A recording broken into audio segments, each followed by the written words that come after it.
really interesting facts here that we need to factor in when we start working with groups to try to create motivating environments where people want to stick to their goals.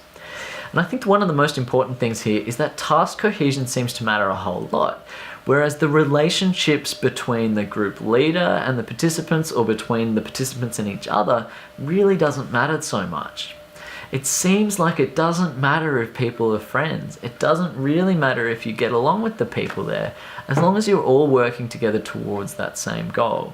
So there are a few things that we'll talk about how you can promote task cohesion, considering that seems to be the most important thing for promoting adherence.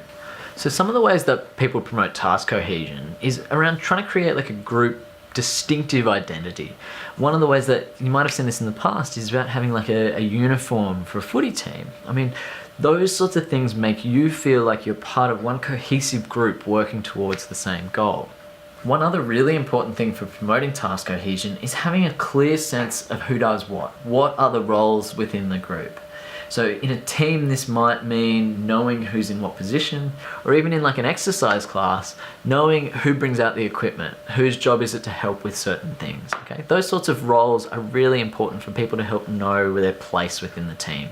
Since a lot of task cohesion is about working together towards a common goal, establishing that goal as a group is a really important process. So figuring out what are the things that everyone wants to achieve and try to find the alignment between those is really important. So one other way of creating task cohesion is establishing the norms or the expectations and making them clear as a group about what you hope everyone does in the team. For example, if it's a sports team, ensuring that everyone comes to training if they want to play on the weekend.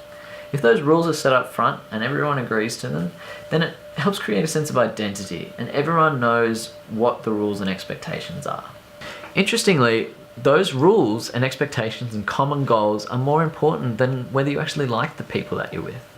So if you think about this in terms of maybe doing a group assignment, for example, you might not necessarily get allocated with people who you're friends with, but according to this, that doesn't really matter as much. What really does matter is that you know who's doing what. You have sort of a sense of a group identity, but you also know what the expectations are around who does what work and what happens if the work doesn't get done. Those are the things that lead to people adhering and sticking to what they commit to doing.